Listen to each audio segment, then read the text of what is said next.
இதை மேலும் தங்களுக்கு சாதகமாக்கிக் கொள்வதற்காக பிஜேபி அரசு வந்து இந்த விவகாரத்துல வந்து சிபிஐ விசாரணையை உத்தரவிட்டிருக்காங்கன்றதுதான் வந்து ரொம்ப எளிதில் புரியக்கூடிய ஒரு நிலை.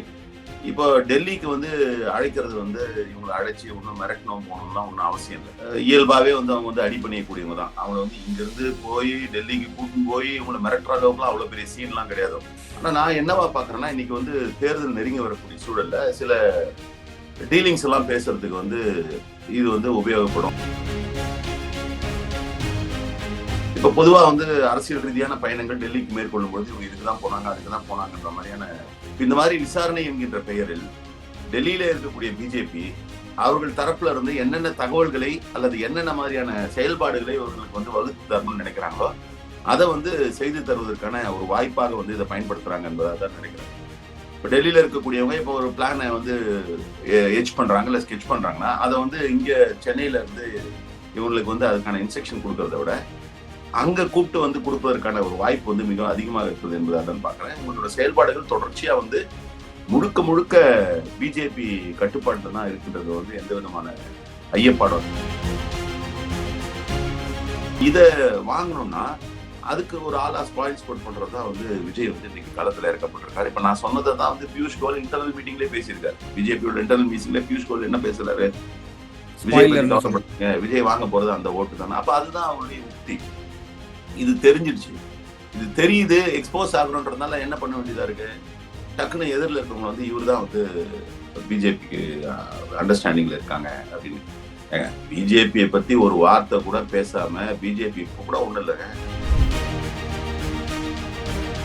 திமுக மறைமுக அண்டர்ஸ்டாண்டிங்ல வந்து பிஜேபியோட இருக்கு அப்படின்னா இன்னைக்கு தமிழ்நாட்டுல வந்து பல திட்டங்களுக்கு வந்து பிஜேபி நிதியை வந்து நிறுத்த வேண்டிய அவசியமே கிடையாது. ஏன்னு கேட்டீங்கன்னா இன்னைக்கு வந்து அதெல்லாம் நிறுத்தி இந்த அரசுக்கு வந்து அவப்பேர் உருவாக்கணுன்றதுக்காக பல விஷயங்களை வந்து பண்றாங்க. அப்படியே ஆன் ஃபேஸ் ஆஃப் இட்ல வந்து புறச்சூழல வந்து பார்க்கும் போதே தெரியுது வந்து பெரிய பெரிய திட்டங்கள் கல்வித்துறைக்கு ஒதுக்கல, இல்லை வந்து இதுக்கு மெட்ரோ ரயிலுக்கு ஒதுக்கலன்றதுதான். உண்மையிலேயே அப்படிதான் இவங்களுக்கு ஒரு அண்டர்ஸ்டாண்டிங் இருந்ததுன்னா எப்படி வந்து டிஎம்கே வந்து அதுல காம்ப்ரமைஸ் பண்ணுவாங்க?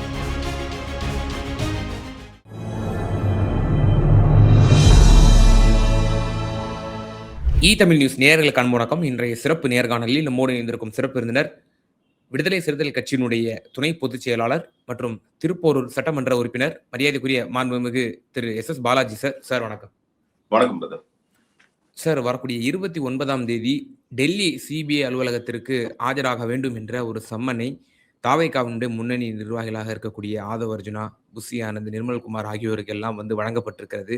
தேர்தல் நெருங்கக்கூடிய சமயம், சென்னையில் கூட அலுவலகம் இருக்கிறது, ஏன் டெல்லிக்கு அழைத்திருக்கிறார்கள், இது ஒரு அந்நியப்பட்ட ஒரு விவகாரமாக இருக்கிறது என்றெல்லாம் கேட்கப்படுகிறது. அதையும் தாண்டி விஜய் ஏன் இன்று வரை விசாரணைக்கு உள்ளாக்கப்படவில்லை? சார்ஜ் ஷீட்டுக்கு கூட நேரம் வந்து விட்டது, 90 நாட்கள் ஆகிவிட்டன. சார்ஜ் ஷீட்டுக்கு கூடுதலான நேரம் கால அவகாசம் நீதிமன்றத்தில் கேட்பார்கள் என்று எதிர்பார்க்கப்படுகிறது. விஜயும் விசாரணைக்கு உள்ளாக்கப்படவில்லை, மாறாக அவருடைய சகாக்கள் அடுத்த கட்ட நிர்வாகிகளை டெல்லிக்கு தற்போது அழைத்திருக்கிறார்கள். இது எப்படி பாக்குறீங்க? கரூர் துயர சம்பவத்தை பொறுத்தவரை சிபிஐ விசாரணை என்பது வந்து அந்த விசாரணை வந்து ஒரு நியாயமான முறையில அல்லது வந்து என்ன நோக்கம் என்கின்ற அடிப்படையில் பார்க்கும்பொழுது உண்மையிலேயே வந்து கரூர் துயர சம்பவத்திற்கு காரணம் யார் அல்லது வந்து காரணமானவர்கள் தண்டிக்கப்பட வேண்டும் என்கின்ற நோக்கத்தில் சிபிஐ வந்து அமைக்கப்படவில்லை என்பது உள்ளங்கை நெல்லிக்கனி மாதிரி எல்லாருக்கும் தெரிஞ்சதுதான். அப்போ அந்த நடவடிக்கை ஏன் மேற்கொள்ளப்பட்டது அப்படின்னா வந்து ஏற்கனவே வந்து சில நெருக்கடிகளால், சில சூழல்களால், சில உந்துதல்களால் விஜய் அவர்களுடைய அரசியல் வருகை இருக்கிறது என்பது வந்து ஒரு ரொம்ப கிளியரா தெரிகிற சூழல்ல தான் இருக்கு. அவருடைய நடவடிக்கைகள், அவருடைய பேச்செல்லாம் பார்க்கும்போது அப்படிப்பட்ட நிலை தான் இருக்கு. இதை மேலும் தங்களுக்கு சாதகமாக்கி கொள்வதற்காக பிஜேபி அரசு வந்து இந்த விவகாரத்துல வந்து சிபிஐ விசாரணையை உத்தரவிட்டிருக்காங்கன்றதுதான் வந்து ரொம்ப எளிதில் புரியக்கூடிய ஒரு நிலை. இப்ப அவங்களோட மோடஸ்டி ஆப்ரண்டின்னு சொல்லக்கூடிய இல்ல இந்த வழிமுறை என்னவா இருக்கும் அப்படின்னு பாத்தீங்கன்னா, இப்போ டெல்லிக்கு வந்து அழைக்கிறது வந்து இவங்களை அழைச்சி ஒன்றும் மிரட்டணும் போகணும்லாம் ஒன்றும் அவசியம் இல்லை. இயல்பாவே வந்து அவங்க வந்து அடிப்பணியக்கூடியவங்க தான். அவங்கள வந்து இங்கிருந்து போய் டெல்லிக்கு கூட்டின்னு போய் இவங்களை மிரட்டுற அளவுக்குலாம் அவ்வளவு பெரிய சீன்லாம் கிடையாது அவங்க. ஆனா நான் என்னவா பாக்குறேன்னா, இன்னைக்கு வந்து தேர்தல் நெருங்கி வரக்கூடிய சூழல்ல சில டீலிங்ஸ் எல்லாம் பேசுறதுக்கு வந்து இது வந்து உபயோகப்படும் அல்லது வந்து இதை வந்து பயன்படுத்துறாங்களோ அப்படின்ற மாதிரியான ஒரு நிலை இருக்குது. இப்ப பொதுவா வந்து அரசியல் ரீதியான பயணங்கள் டெல்லிக்கு மேற்கொள்ளும் பொழுது இவங்க இதுக்குதான் போனாங்க, அதுக்குதான் போனாங்கன்ற மாதிரியான விவரங்களை செய்தியாளர்கள் சேகரிக்க முடியும். இந்த மாதிரி விசாரணை என்கின்ற பெயரில் டெல்லியில இருக்கக்கூடிய பிஜேபி அவர்கள் தரப்புல இருந்து என்னென்ன தகவல்களை அல்லது என்னென்ன மாதிரியான செயல்பாடுகளை அவர்களுக்கு வந்து வகுத்து தரணும்னு நினைக்கிறாங்களோ அதை வந்து செய்து தருவதற்கான ஒரு வாய்ப்பாக வந்து இதை பயன்படுத்துறாங்க என்பதாக தான் நினைக்கிறேன். இப்போ டெல்லியில இருக்கக்கூடியவங்க இப்போ ஒரு பிளானை வந்து எச் பண்றாங்க இல்ல ஸ்கெச் பண்றாங்கன்னா அதை வந்து இங்க சென்னையில இருந்து இவங்களுக்கு வந்து அதுக்கான இன்ஸ்ட்ரக்ஷன் கொடுக்கறத விட அங்க கூப்பிட்டு வந்து கொடுப்பதற்கான ஒரு வாய்ப்பு வந்து மிக அதிகமாக இருக்குது என்பதாக தான் பாக்குறேன். உங்களோட செயல்பாடுகள் தொடர்ச்சியா வந்து முழுக்க முழுக்க பிஜேபி கட்டுப்பாட்டுல தான் இருக்கின்றது வந்து எந்த விதமான ஐயப்பாடும் இல்லை. அதனால்தான் எங்களுடைய தலைவரான நிகழ்ச்சி தமிழர் கூட மிக அழகாக சொன்னாரு. ஆர்எஸ்எஸ் பிஜேபியினுடைய குழந்தைகளாக வந்து இவங்க செயல்படுறாங்க அப்படின்றத வந்து ரொம்ப அழகா சொன்னாரு. இவங்களோட பிளானை எச் பண்றது தான். அதுல குறிப்பா வந்து அதுல வந்து இந்த ஒரு நம்பர் இருக்கார் இல்லையா, வளர்ந்து கேட்டவர் ஆதவ். அவர் வந்து என்னன்னா பொய்ய பேசுறதுல வந்து மிக தேர்ந்த ஒரு நபர். அது இயல்பாவே வந்து இந்த தரகு வேலை பாக்குறவங்க, மீடியேட் பண்றவங்க இருக்காங்களா, அது ஒரு ப்ரொஃபஷனல் ஸ்கில். அது ஒரு விஷயத்த வந்து நான் கட்சியில் இருந்த முன்னாள் நிர்வாகி உங்களோட சக தோழரா இருந்திருப்பாரு. இருந்த முன்னாள் நிர்வாகி இல்ல, அதுக்கு அதுக்கு அதுதான் சிலருடைய சாயம் வந்து வெளுத்து போயிடும். நீல சாயம் வெளுத்து போச்சுன்ற மாதிரி அவருடைய சாயம் வந்து வெளுத்து போச்சு. அவர் வந்து ஒரு தன்னை வந்து ஒரு பெரிய அப்படியே ஒரு கருத்தியல் ஐடியாலஜிஸ்டா அம்பேத்கருடைய கலர் இருக்கிற மாதிரி அதெல்லாம் பேசுவாரு. இப்ப எப்பவுமே இந்த பாண்டி பிசார்ல பாத்தீங்கன்னா நீங்க சில முக்கியமான ஆளுமைகளை வந்து நீங்க சந்திச்சிருப்பீங்க. உங்களுக்கு அந்த ஆளுமைகளோட தொடர்பு இருக்கும். அதை நீங்க எஸ்டாப்ளிஷ் பண்ண வேண்டிய அவசியம் கிடையாது. ஆனா இந்த ஜோசியம் பாக்குறவங்க இருக்காங்களா, கிளி ஜோசியம் பாக்குறவங்க இருக்காங்கல்ல, அவங்க என்ன பண்ணுவாங்கன்னா வரிசையா தலைவர்களோட இருக்கக்கூடிய படத்தெல்லாம் வச்சிருப்பாங்க முன்னாடிலாம். அது என்னன்னா தங்களை வந்து ப்ரூவ் பண்றதுக்காக, நான் பாத்தியா இவங்களோட எல்லாம் இருக்கேன், இந்த தலைவர்களோட இருக்கேன், இந்த நடிகர்களோட இருக்கேன், எனக்கு இவங்களோட எல்லாம் பெரிய பரிச்சயம் இருக்கு அப்படின்ற மாதிரியான ஒரு உளவியல் ஏற்படுத்துறதுக்காக வந்து பண்ணுவாங்க. அந்த மாதிரி அந்த மாதிரி இந்த மாதிரி நபர்கள் பேசும்போது பாத்தீங்கன்னா யாரும் உண்மையாவே வந்து புரட்சியாளர் அம்பேத்கரை வந்து ஏற்றுக்கொண்டவங்க அல்லது வந்து தந்தை பெரியார் ஏற்றுக்கொண்ட போற இடத்துல எல்லாம் கையில வந்து ஒரு போட்டோ வந்து அம்பேத்கர் போட்டோவையும் பெரியார் போட்டோவையும் எடுத்து பேசுற இடத்துல எல்லாம் முன்னாடி வச்சுக்க மாட்டாங்க. அது தேவை கிடையாது அவங்களுக்கு. அந்த மாதிரி இது கடந்து வந்தோம். என்னன்னா பொய்யை மட்டுமே முதலீடா வச்சு பேசக்கூடிய, நான் சொன்னது மாதிரி வந்து அது ஒரு ஸ்கில்லு. நீங்க வந்து அதை வந்து தவறாக கூட இல்லை. ஒரு மீடியேஷன்ன்றது ஒரு ஸ்கில்லு. அதை எதுக்கு பயன்படுத்த, பிழைப்புக்காக இல்லை வந்து ஒரு தொழில் ரீதியா பயன்படுத்தலாம். ஆனா வந்து இது மாதிரியான சமூக தளத்துல வந்து ரொம்ப இதை பயன்படுத்துறது வந்து எந்த அளவுக்கு வந்து ஆபத்தானதுன்னு உங்களுக்கு தெரியும். அவங்க என்ன பண்ணுவாங்கன்னா இப்போ உங்களுக்கும் எனக்குமான ஒரு உறவுமுறை ஏற்படுத்தணும், ஒரு பொலிட்டிக்கல் ரிலேஷன்ஷிப் ஏற்படுத்தணும்னா உங்ககிட்ட ஒரு பொய்யை சொல்லுவாங்க. நான் வந்து உங்களை சந்திக்கணும்னு விரும்புறேன்னு சொல்லுவாங்க. நான் அதை சொல்லியே இருக்க மாட்டேன். அதை சொன்ன உடனே நீங்க என்ன பண்ணுவீங்க, அப்படியா சரி பார்க்கலாம் அப்படின்னு நீங்க சொன்னீங்கன்னா உடனே என்கிட்ட வந்து என்ன பண்ணுவாங்க, அவர் வந்து என்ன வந்து உங்களை வந்து சந்திக்கணும்னு விரும்பினாரு. இது வந்து அவருடைய இயல்பான ஒரு விஷயம். இப்ப அவர் வந்து கிட்டத்தட்ட இதுல வந்து ஒரு ஒரு டபுள் ஏஜென்ட் மாதிரி தான் வந்து நீங்க வந்து பிஜேபியினுடைய செயல்பாடுகளை வந்து பிஜேபி என்ன நினைக்கிறதோ அதை செய்வதற்கான ஒரு இடத்துல தான் இருக்காரு. நீங்க கடந்த காலங்களில் பார்த்துருந்தீங்கன்னா அவர் வீட்டுல கூட சில ரைடெல்லாம் நடந்தது, இடி ரைடெல்லாம் நடந்தது. இது எல்லாமே ஒரு செட்டிங்.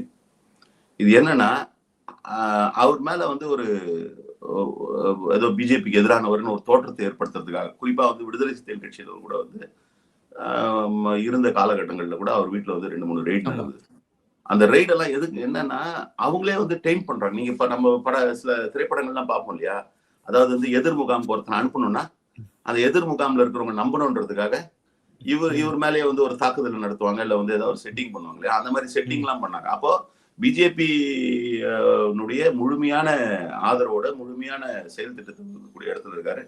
அதனால இவங்களை கூப்பிட்டு அங்க வந்து சொல்லுவாங்க. இப்ப நீங்க இங்க நடந்துட்டு இருக்க விஷயங்கள்லாம் பார்க்கும்பொழுது இப்போ அருமனையில கூட வந்து கிறிஸ்துமஸ் விழால வந்து பேசுறாரு. கிறிஸ்துமஸ் விழால போய் என்ன பேசுறதுன்னு தெரியாம ஏதாவது பேசணுன்றதுக்காக பேசுறாரு. இது என்னன்னா அதே மாதிரி 2 விஷயம். இந்த தரகுன்னு சொன்னோம் இல்லையா, அவங்க பண்ற விஷயம் என்னன்னா, ஒண்ணு என்ன பண்ணுவாங்கன்னா ஒரு ஒரு விஷயத்தை உருவாக்க முயற்சி பண்ணுவாங்க. என்னன்னா ஒரு நம்பகத்தன்மையை கெடுக்கிற மாதிரியான விஷயத்தை உருவாக்க முயற்சி பண்ணுவாங்க. இதுல ரொம்ப கை தேர்ந்த நபர் அவர்.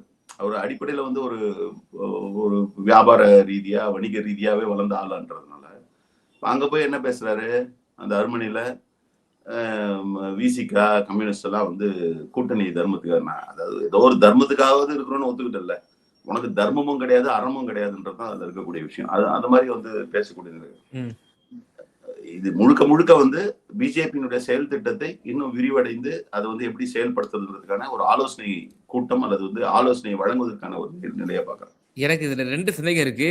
திரு ஆதவ அர்ஜுனா அவர்கள் ஒரு ஆபத்தானவர். ஆ விஜய் அவர்கள் விஜய் அவர்களுக்கு அவர் ஆபத்தா இருக்கக்கூடியதே ஆதவ அர்ஜுனா தான் அப்படிங்கிற கருத்துப்பட நீங்க கருத்துல சொல்றீங்க. 2வதாக இவருக்கும் பிஜேபிக்கும் ஒரு மறைமுக அண்டர்ஸ்டாண்டிங் இருக்கு. இப்ப இடி ரைட்லாம் நாங்க எங்க கட்சியில இருக்கும்போதே வந்துச்சு. அதெல்லாம் வந்து செட்டிங் பண்ணி தன்னை ஒரு பாஜக எதிர்ப்பாளர்ங்கிற மாரி அவர் காட்டிப்பாரு. ஆனா மியூச்சுவல் அண்டர்ஸ்டாண்டிங் இருக்குங்கிற மாரி சொல்றீங்க. இதே சேம் விமர்சனம் தானே விஜய் அவர்கள் திராவிட முன்னேற்ற கழகத்தின் மீது வைக்கிறார். உங்களுக்குள்ள மறைமுக அண்டர்ஸ்டாண்டிங் இருக்கு. அதே மாரி தான் நீங்க திருப்பியும் அதே விமர்சனத்த நீங்க அவர் மேல அடிக்கிறீங்க. அது என்ன என்ன என்ன அடிப்படை இருக்கு? இப்ப நான் சொல்றதுக்கு வந்து ஒரு அடிப்படை இருக்கு. இவங்களோட செயல்பாடுகள்ல, இவங்களோட இதுல அடிப்படை இருக்கு. திமுக மறைமுக அண்டர்ஸ்டாண்டிங்ல வந்து பிஜேபியோட இருக்கு அப்படின்னா, இன்னைக்கு தமிழ்நாட்டுல வந்து பல திட்டங்களுக்கு வந்து பிஜேபி நிதியை வந்து நிறுத்த வேண்டிய அவசியமே கிடையாது. ஏன்னு கேட்டீங்கன்னா, இன்னைக்கு வந்து அதெல்லாம் நிறுத்தி இந்த அரசுக்கு வந்து அவப்பேர் உருவாக்கணுன்றதுக்காக பல விஷயங்களை வந்து பண்றாங்க. அப்படியே ஆன் த ஃபேஸ் ஆஃப் இட்ல வந்து புறச்சூழல்ல வந்து பார்க்கும் போதே தெரியுது வந்து பெரிய பெரிய திட்டங்கள் கல்வித்துறைக்கு ஒதுக்கல, இல்ல வந்து இதுக்கு மெட்ரோ ரயிலுக்கு ஒதுக்கலன்றதுதான். அதை கடந்து ரொம்ப சின்ன சின்ன ப்ராஜெக்ட்ஸ், அதாவது ரொம்ப ரொட்டீனா நடக்கக்கூடிய projects, central government state government இணைஞ்சு பண்ணக்கூடிய ப்ராஜெக்ட்ஸ்க்கான ஃபண்டிங் நிறுத்துறாங்க. உண்மையிலேயே அப்படிதான் இவங்களுக்கு ஒரு அண்டர்ஸ்டாண்டிங் இருந்ததுன்னா எப்படி வந்து டிஎம்கே வந்து அதுல காம்ப்ரமைஸ் பண்ணும்? தன்னுடைய அரசுக்கு வந்து ஒரு நெருக்கடியை உருவாக்குற விஷயங்களை, சின்ன சின்ன திட்டங்களை செயல்படுத்த முடியாத விஷயத்துல வந்து ஒரு காம்ப்ரமைஸ் ஏற்படுத்த முடியும். ஒண்ணு, இது வந்து அடிப்படையில் வந்து லாஜிக்கே இல்லாம சொல்ற குற்றச்சாட்டு. இது வந்து நான் சொன்னது மாதிரி வந்து ஒரு நம்பகத்தன்மையை வந்து, ஏன்னா இப்ப இங்க டார்கெட் பண்ணப்படுறதே வந்து ஆன்டி பிஜேபி ஓட்டு தான். பிஜேபியோட உக்தியே என்னன்னா, நீங்க ஒரு விஷயத்த வந்து அதிகரிக்கணும். ஒண்ணு உங்களுக்கு ஒரு பலத்தை அதிகரிக்கணும், இல்ல எதிரியினுடைய பலத்தை குறைக்கணும். இப்ப பிஜேபிக்கு வந்து களத்துல எதிரியா இருக்கக்கூடிய திமுக கூட்டணியில இருக்கக்கூடியவங்களுக்கு என்ன பலம் அப்படின்னு பாத்தீங்கன்னா, ஒடுக்கப்பட்ட மக்களுடைய வாக்குகளும் சிறுபான்மை மக்களுடைய வாக்குகளும் தான் பலம்.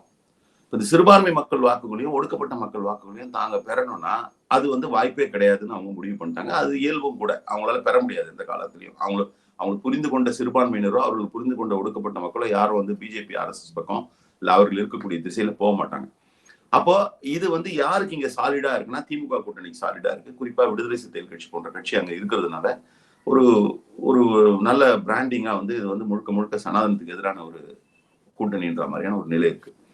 அப்ப இத வாங்கணும்னா அதுக்கு ஒரு ஆளா ஸ்பாயில் ஸ்போர்ட் பண்றதுதான் வந்து விஜய் வந்து இன்னைக்கு களத்துல இறக்கப்பட்டிருக்காரு. இப்ப நான் சொன்னதை தான் வந்து பியூஷ் கோயல் இன்டர்னல் மீட்டிங்லேயே பேசியிருக்காரு. பிஜேபியோட இன்டர்னல் மீட்டிங்ல பியூஷ் கோயல் என்ன பேசுறாரு? விஜய் பத்தி கவலைப்படுறீங்க, விஜய் வாங்க போறது அந்த ஓட்டு தானே. அப்ப அதுதான் அவருடைய உக்தி. இது தெரிஞ்சிடுச்சு. இது தெரியுது, எக்ஸ்போஸ் ஆகணுன்றதுனால என்ன பண்ண வேண்டியதா இருக்கு? டக்குன்னு எதிரில் இருக்கவங்க வந்து இவர் தான் வந்து பிஜேபிக்கு அண்டர்ஸ்டாண்டிங்ல இருக்காங்க அப்படின்னு. பிஜேபியை பத்தி ஒரு வார்த்தை கூட பேசாம, பிஜேபி இப்போ கூட ஒண்ணும் இல்லைங்க, கிறிஸ்துமஸ் விழா அருமனையில போய் கொண்டாடுறீங்க. பக்கத்துல இருக்கிற ஸ்டேட்ல எல்லாம் வந்து கிறிஸ்துமஸ் வந்து கொண்டாடுற மக்கள் வந்து அடிச்சு உதைக்கிறாங்க, சர்ச்சில் எல்லாம் பூந்து அடிக்கிறாங்க. எதனா ஒரு வார்த்தை சொல்லியிருக்கீங்களாங்க நீங்க? ஏதாவது ஒரு வார்த்தை பேசுறீங்களா? இல்ல அருண்ராஜ் ஐஆர்எஸ் அவர் வந்து கண்டனம் தெரிவிச்சிருக்காரு, பொதுவெளியில சொல்லியிருக்காரு, அறிக்கை விட்டிருக்காரு. என்னன்னா இது இது இது வந்து இப்ப நம்ம வந்து தொடர்ச்சியா அந்த மணிப்பூர் விவகாரத்துல வந்து சொல்லிட்டு இருக்கிறதுனால இப்ப வந்து ஏன் வந்து அவர் வந்து மீதிக்கெல்லாம் வீடியோ போடுறாரு, அதுக்கு ஒரு வீடியோ போட மாட்டாரா? இது இது இது வந்து அருண்ராஜ் வந்து ரியாக்ட் பண்ற அளவுக்கான முக்கியத்துவம் உள்ள விஷயம் தானே. ஒரு ஒரு பொலிட்டிக்கலா இப்ப நீங்க திமுக ரியாக்ட் பண்றாங்க, இப்ப எங்க கட்சியில ரியாக்ட் பண்றோம், அது வந்து ஏன் தலைவர்கள் வந்து ரியாக்ட் பண்றாங்க. அப்ப அந்த ரியாக்ட் பண்றதுக்கான சப்ஸ்டன்ஸ் இருக்கு. நீங்க எதை வந்து யார் கையாளணும் ஒண்ணு இருக்கு. நீங்க வந்து அதுக்கான கவரேஜ் எப்படி இருக்கும்? நீங்க ஒரு அருண்ராஜ் ஐஏஎஸ் வந்து விஜய் கட்சியில இருக்கக்கூடிய ஒரு பொறுப்பாளர்ன்ற முறையில வந்து ஒரு விஷயத்தை வெளிப்படுத்துறதுக்கும் விஜயை பேசுறதுக்குமான வெளிப்பாடுகள் இல்ல பொதுவா சொல்ற இந்த மாதிரியான ரியாக்ஷன் நீங்க வந்து பேசக்கூடிய மேடைகள்ல உங்களோட முழுக்க உங்களுடைய பார்வை அல்லது உங்களுடைய நோக்கமே என்னன்னா ஒரு பொலிட்டிக்கல் விக்டரியில வந்து ஒரு பொலிட்டிக்கலா வந்து எஸ்டாப்ளிஷ் ஆகுறது இல்ல பொலிட்டிக்கலா வந்து சஸ்டெயின் ஆகுறதுன்றதுதான் இருக்கே தவிர சோசியலா உங்களுடைய ரெஸ்பான்சிபிலிட்டியோ, சோசியலா உங்களுடைய கமிட்மெண்ட்டோ, சோசியலா உங்களுடைய கன்விக்ஷனோ நீங்க வெளிப்படுத்தவே இல்லையே. நீங்க அதை பத்தியே பேச மாட்டீங்களே. உங்களுடைய பேச்சு முழுக்க எங்க இருக்குன்னா முழுக்க டார்கெட் வந்து ஆட்சி அதிகாரம். அப்ப அந்த ஆட்சி அதிகாரம்ன்ற டார்கெட் வந்து தப்பு கிடையாது. அது என்ன நோக்கத்துக்காக போறோம், எப்படி போறோம், இல்ல வந்து நம்ம கிட்ட என்னென்ன ஐடியல்ஸ் இருக்குன்றதை வந்து வெளிப்படுத்தணும். அதெல்லாம் எதுவுமே வெளிப்படுத்தாம எனக்கு அது வேணும்ன்ற மாதிரியான நிலை தானே இருக்கு. சார், அதாவது சார், இப்போ பிரதமர் கூட சர்ச்சில் போய் கிறிஸ்துமஸை வந்து செலிப்ரேட் பண்ணாரு. பாதிரியார்கள் மத்தியில வந்து அவர் வந்து கலந்து கொண்டாரு. அம்மையார் தமிழிசை அது விளக்கமாவே சொல்றாங்க.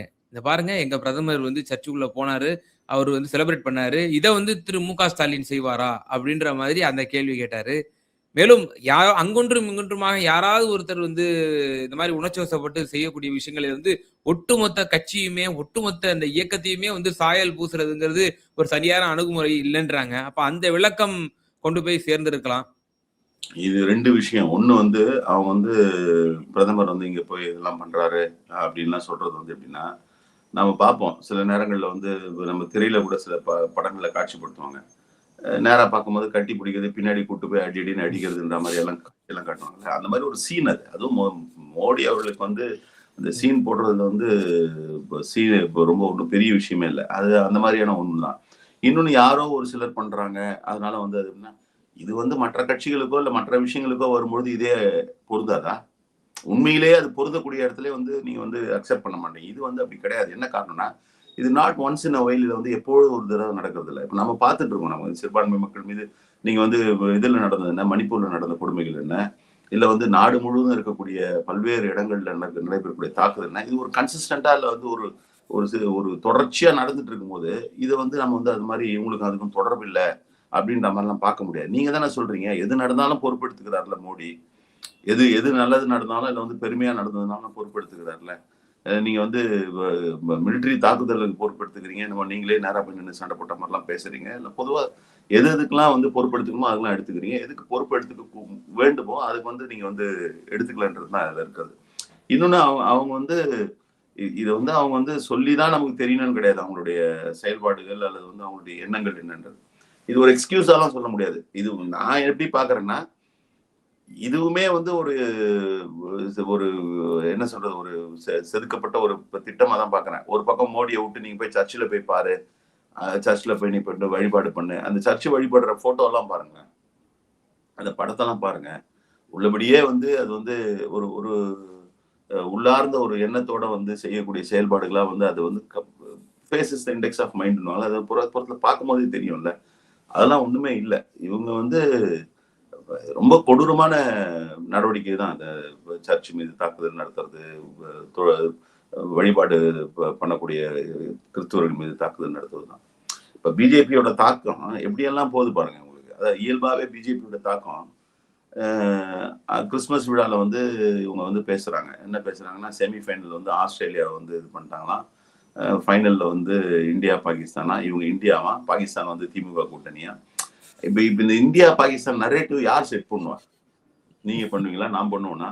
இது நமக்கு பண்றதுக்கு அந்த அப்படிப்பட்ட ஒரு சிந்தனையே வருமா? அப்ப இந்த சிந்தனையே ஒரு சங்கி சிந்தனை தான். அது வந்து இந்த நாடி நரம்பு ரத்தம்லாம் ஊறி போயிருக்குதுன்னு அது மாதிரி நாடி நரம்பு ரத்தம்லாம் வந்து சங்கித்தனம் ஊறி போன ஆட்கள் தான் அதை பேசுவாங்க. இறுதி என்ன ஒரே ஒரு கேள்வி சார். இப்போ நீங்களும் சொன்னீங்க. பியூஷ் கோயல் அவர்களுடைய அந்த வார்த்தைகள் எல்லாம் சுட்டிக்காட்டுனீங்க. இந்த கரூர் ஸ்டாம்பீட் நடந்த ஆரம்ப காலகட்டத்திலயும் சொன்னாங்க. பாஜக தலைவர்களே சொன்னாங்க. என்டிஏவுக்கு வரணும் விஜய் அவர்கள். அப்பதான் அவர் வந்து சர்வே பண்ண முடியும். இதுல அவருக்கு அ ஒரு பாதுகாப்பு கிடைக்கும் அப்படின்ற அளவுக்கு பேசுனாங்க. இப்போ இந்த கூட்டணி கணக்குகள் நிச்சயமாக இருக்குமா? அமித்ஷா அவர்கள் தடுமாறிக் கொண்டிருக்கிறார். திமுக அணி இன்டாக்ட்டாக இருந்து கொண்டிருக்கிறது. 47% வாக்குகளை வைத்துக் கொண்டிருக்கிறது. அவர்களுக்கும் 2ஆம் அணியான அதிமுகவிற்கும் கிட்டத்தட்ட 10 முதல் 15% வித்தியாசம் வருகிறது. எனவே ஒரு வலுவான கூட்டணி அமைக்க வேண்டும் என்றால், குறைந்தபட்சம் தமிழக வெற்றி கழகம் நம்மோடு கூட்டணி வர வேண்டும் என்ற நோக்கோடு இவர்கள் செயல்படுகிறார்களா? அதனுடைய நீட்சியாகத்தான் இந்த டெல்லியினுடைய இந்த சம்மனை நம்ம பார்க்கணுமா? நிறைவான கருத்த பதிவு செய்யுங்க. இல்ல இப்ப பிஜேபி வந்து ஒரு தேர்தல் வியூகத்தை வகுக்கும்பொழுது பல காரணிகளை வந்து அவங்க வந்து எடுத்து பாக்குறாங்க. ஒண்ணு இன்னொன்னு அவங்களுக்கு அதுக்கான வாய்ப்புகள் இருக்கு. இன்னைக்கு வந்து எல்லா வகையிலும் வந்து எக்யூப்டான ஒரு ஸ்ட்ரக்சரா வந்து பிஜேபி ஆர்எஸ்எஸ் இருக்காங்க. அவங்க வந்து இப்ப நாங்க வந்து ஆஸ் அ பொலிட்டிக்கல் பார்ட்டி எங்களுக்கு ஒரு விஷயத்தை தெரிஞ்சுக்கணும், ஒரு சர்வே கூட பண்ணோம்னா எங்களுக்கு அதுக்கான வாய்ப்பு வந்து ரொம்ப கம்மி. அதுக்கான பொருளாதார வாய்ப்போ இல்ல வந்து அதுக்கான ஸ்ட்ரக்சரோ கம்மி. இப்ப நீ பிஜேபிக்கு எல்லாமே இருக்கு. அவங்க வந்து என்னன்னா ஆப்ஷன்ஸ் வச்சிருக்காங்க. இப்ப பிஜேபியோடு அதிமுகவோடு விஜய் சேருவதனால என்னென்ன மாதிரியான இஷ்யூஸ்லாம் அரைஸ் ஆகும்னா, ஃபர்ஸ்ட் இஷ்யூவா என்ன அரைஸ் ஆகும்னா, அங்க வந்து சீஃப் மினிஸ்டர் கேண்டிடேட்டா அரைஸ் ஆகும். இப்ப ஏடிஎம்கே வந்து இப்போ சும்மா ஒரு ஒப்புக்கு சொல்றேன். இப்போ எடப்பாடி பழனிசாமி வந்து இல்ல நம்ம எப்படியோ ஆட்சி பிடிச்சா போதும். யாரு முதலமைச்சரா இருந்தாலும் பரவாயில்ல. அது எதுக்குன்னு விட்டு கொடுக்குற இடத்துல வந்து எடப்பாடி பழனிசாமி அவரே நினைச்சாலும் முடியாது. ஏன்னா அது வந்து இங்க வந்து தமிழ்நாட்டுல வந்து ஒரு மிகப்பெரிய ஒரு கட்சி. அப்படி அவர் ஒரு முடிவு எடுக்கிறாருன்னா, ஆட்டோமேட்டிக்கா அவர் வந்து அவருடைய கட்சி தொண்டர்களே வந்து டெசர்ட் பண்ணுவாங்க. ஏற்கனவே ஒரு பகுதி டெசர்ட் பண்ணாம டெசர்ட் பண்ணுவாங்க. சோ அது வந்து பிராக்டிகபிளி நாட் பாசிபிள். இது ஒரு இஷ்யூ. சரி, எடப்பாடி பழனிசாமி வந்து முதலமைச்சர் அப்படின்னு விஜய் ஒத்துப்பாரா அப்படின்னா, விஜய் வந்து ஒரு ப்ரொஜெக்ஷன் வந்து கொடுத்துட்டு இருக்காரு. தெரிஞ்ச நீங்க ஒரு ப்ரொஜெக்ஷன், நீங்க வந்து என்னதான் பிஜேபியின் செயல் திட்டத்துல இயங்கினாலும் கூட ஒரு ப்ரொஜெக்ஷன் கொடுத்துட்ட பிறகு அந்த ப்ரொஜெக்ஷன் வந்து பேக் ஆக முடியாது. அகைன் அது வந்து அவருக்கு வந்து பலன் அளிக்காது.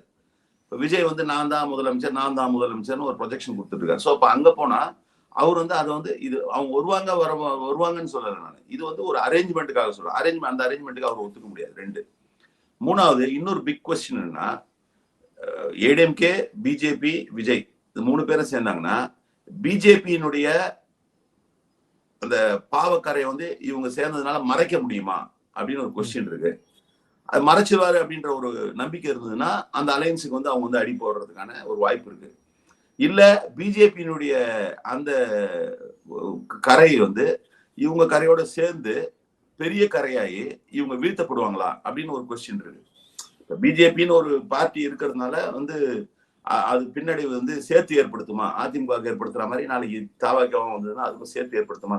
அப்ப இதைதான் அவங்க ஸ்டடி பண்றாங்க. அப்ப அவங்க ஆப்ஷன்ஸ் என்னன்னா, இது வந்து சேர்ந்தா எப்படியா இருந்தாலும் பிஜேபியினுடைய தாக்கம் வந்து இந்த கூட்டணி ஒட்டுமொத்தமா காலி பண்ணும் அப்படின்னா, நான் சொன்னது மாதிரி இவரை தனியா அப்ப அதுக்குதான் அவங்க பிளேஸ் எல்லாமே அவங்க ஆட்டு வைக்கிற பொம்மைகள் தான்.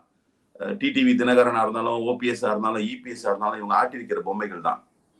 அவங்க என்னன்னா இப்ப வந்து செங்கோட்டையனை ஏற்கனவே வந்து உள்ள அமிச்சிட்டாங்க. உள்ளே வெளியே மாதிரி செங்கோட்டையனை உள்ள அமிச்சிட்டாங்க. இப்ப உள்ள வந்து செங்கோட்டையன், வெளியில வந்து டிடிவி தினகரன், ஓபிஎஸ். அதனாலதான் டிடிவி தினகரன் சொல்றாரு, ஏற்கனவே முதல்ல சொன்னாரு இந்த மாதிரி அவர் தான் வந்து திமுக போட்டியா இருப்பாருன்னாரு. இப்ப வந்து என்ன சொல்றாரு, கூட்டணி பேசிட்டு இருக்கோம்னாரு. இப்ப அந்த மாதிரி ஒரு ஃபேக்ஷனை போட்டா அப்ப என்ன ஆகும்னா, இவங்க என்ன கால்குலேட் பண்ணுவாங்கன்னு நான் எதிர்பார்க்கறேன்னா, ஓபிஎஸும் டிடிவி தினகரன் அங்க உள்ள போனாங்கன்னா ஏற்கனவே வந்து அதிருப்தியில அதிமுக தொண்டர்கள் இருக்கிற அதிருப்திய அறுவடை பண்ற இடத்துல திமுக இருக்காது. முழுமையா அறுவடை பண்ண முடியாது. What ever said and ton வந்து நீங்க வந்து ஒரு ஒப்புக்கு வந்து ஒரு ஒரு ஒரு 10,000 பேர் அதிருப்தியில இருக்காங்க ஏடிஎம்கே மேல. அந்த 10,000 பேரும் வந்து திமுக பக்கம் போக மாட்டாங்க. அதுல ரொம்ப ரொம்ப மீகரா தான் போவாங்க. ஏன்னா அவங்களுக்கு வந்து என்ன மாதிரி அவங்க வந்து கல்டிவேட் ஆயிருக்காங்கன்னா, என்ன மாதிரி அவங்க வந்து இது பண்ண குரூப் பண்ணப்பட்டிருக்காங்கன்னா, திமுக எதிர்ப்பு எம்ஜிஆர் ஜெயலலிதா சென்ட்ரிக் இருக்கும். அப்போ வந்து அவங்களுக்கு வந்து போறதுக்கான இடமா வந்து தாவேகா வந்து கூட்டணியா இது கட்சி தொண்டரா போகணும்னு அவசியம் இல்லை, ஓட்டரா சொல்றேன். அப்ப அதை வந்து ஸ்ட்ரென்தன் பண்றதுக்கான வேலையை அதுக்கு வந்து அவங்களுக்கு தெரிந்த முகங்களா அங்க வந்து ஓபிஎஸும் டிடிவி தினகரனும் இருப்பாங்க. அப்ப இந்த மாதிரியான ஒரு கட்டமைப்பை வந்து உருவாக்கணும். ஒண்ணு இது ஒண்ணு. 2வது பிஜேபி வந்து தமிழ்நாட்டை பொறுத்த வரைக்கும் தேர்தல் முடிவுகள் முடிஞ்சிருச்சுன்னா அவங்களோட கேம் ஓவர்னு நினைக்கலாம். அவங்க they're waiting for the election results to come. Post எலெக்ஷனும் வந்து அவங்களுடைய ஆட்டத்தை வந்து நடத்த முடியும்னு அவங்க நம்புறாங்க. அது நடக்காதுன்றது எங்களுடைய நம்பிக்கை, உறுதியான நம்பிக்கை. அதுக்கான சான்ஸே இல்லைன்றது. ஆனா அவங்க வந்து ஒரு ஆட்டக்காரரா வந்து அவங்க நினைக்கிறது என்னன்னா, தேர்தலுக்கு பிறகு அதை பண்ணும். அப்ப அப்படி ஒரு சினேரியோ வரணும்னா, இப்ப ஏற்கனவே வந்து 3வது அணி முயற்சிகள்லாம் வந்து தமிழ்நாட்டுல வந்து ஃபெயிலியரா போச்சு. நீங்க அதான் நாங்க இன்னொரு முக்கியமான விஷயத்த வந்து இவங்க கட்டமைக்கிறாங்க. இப்ப நீங்க 2016 வந்து மக்கள் நல கூட்டணி நின்னோம். மக்கள் நல கூட்டணி நிற்கும் பொழுது மக்கள் நல கூட்டணியில இருந்த தேமுதிக ஏற்கனவே வாக்கு வங்கியை நிரூபித்த கட்சியா இருந்தது. 8-9% நிரூபித்த கட்சி. தொடர்ந்து தமிழ்நாட்டு அரசியல்ல பயணித்த சிபிஐ சிபிஎம்க்கு தனியா நின்று ஓட் பேங்க் இல்லைனாலும் அவங்களோட ஓட் பேங்க்னு ஒரு சர்டன் ஓட் பேங்க் இருக்குன்றது எல்லாருக்கும் தெரியும். விடுதலை சிறுத்தைகள் கட்சிக்கு அது மாதிரி தெரியும். மறுமலர்ச்சி திராவிட முன்னேற்ற கழகம் கூட ஒரு தடவை தனியா நின்று தன்னுடைய ஓட் பேங்கை ப்ரூவ் பண்ணிச்சு. அப்புறம் அவங்களுக்கு ஒரு ஓட் பேங்க் இருந்தது. தமிழ் மாநில காங்கிரஸ் இருந்தது. தமிழ் மாநில காங்கிரஸ் மூப்பனார் இருந்து போய் திரும்பி வந்த தமிழ் மாநில காங்கிரஸ் அவங்களுக்கான ஒரு ஓட் பேங்க் இருந்தது. அப்போ விசிகா, தேமுதிக, சிபிஐ, சிபிஎம், இவரு தமிழ் மாநில காங்கிரஸ், மறுமலர்ச்சி திராவிட முன்னேற்ற கழகம் இவங்க எல்லாம் இருந்தோம் இல்லையா? இப்ப இந்த மினிமம் பர்சன்டேஜஸ் போட்டு இவங்க வந்து 22% வாங்குவாங்கன்னு யாருன்னா எழுதுனாங்களா? அப்போ இல்ல. ஏன் எழுதல?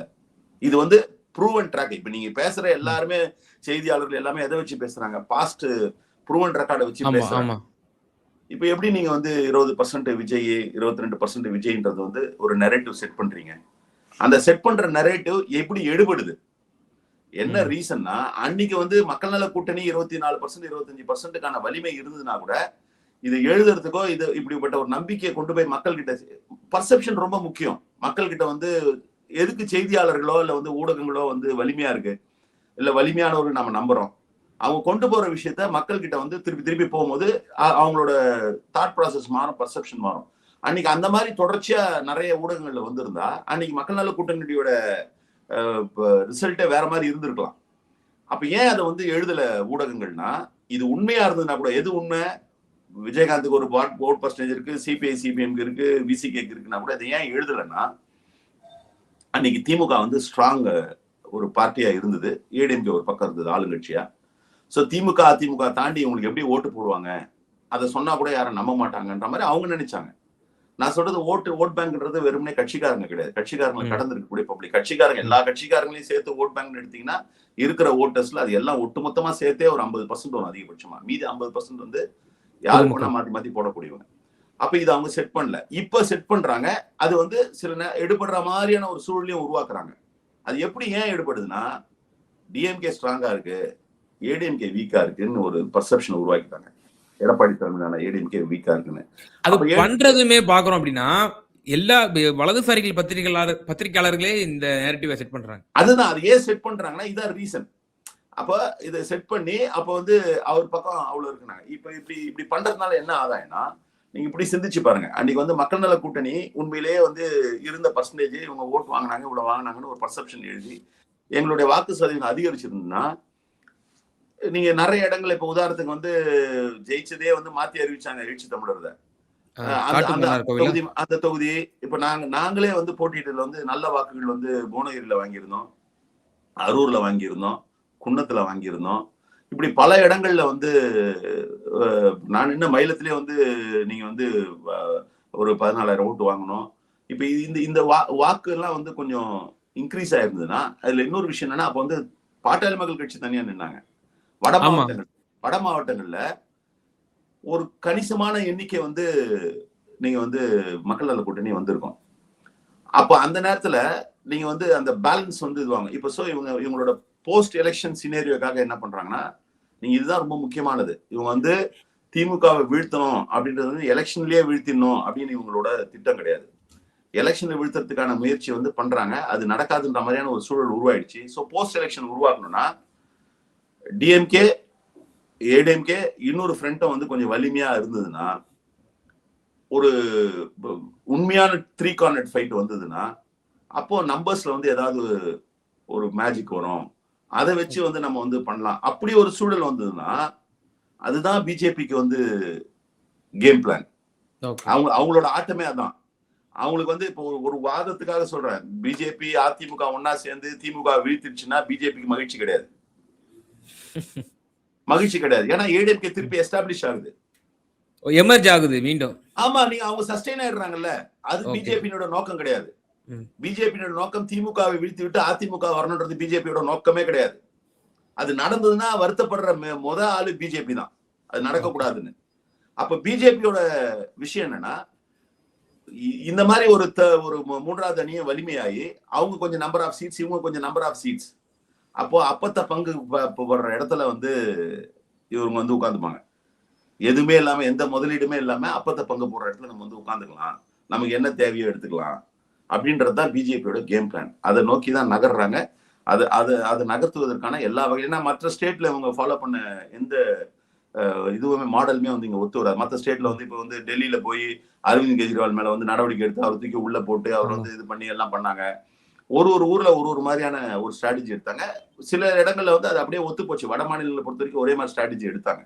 இப்ப இங்க தமிழ்நாட்டில் அந்த ஸ்ட்ராட்டஜி எடுபடாது. அவங்க செந்தில் பாலாஜி விஷயத்திலே வந்து ட்ரை பண்ணாங்க. அதை எவ்வளவு டார்ச்சர் பண்ண முடியுமோ டார்ச்சர் பண்ணி பார்த்தாங்க. அவங்க மற்ற மாநிலங்கள்ல இருக்க மாதிரி வந்து மாநில அரசு ஒரு பக்கம் பயந்துரும், இல்ல வந்து சம்பந்தப்பட்ட ஆளே வந்து ஈல்ட் ஆயிடுவாரு, இவரே மிரட்டி நம்ம ஏதாவது பண்ணிக்கலாம் அப்படின்ற மாதிரி இவரை வந்து மற்ற மாநிலங்கள்ல வந்து கூப்பிட்டு அவங்க கட்சியில சேர்த்துக்கிற மாதிரி ஏதாவது பண்ணலாம்னு முயற்சி பண்ணாங்க. அதெல்லாம் தவிடுபடி ஆயிடுச்சு. அதனால இப்ப அவங்களோட பிளானே இதுதான்.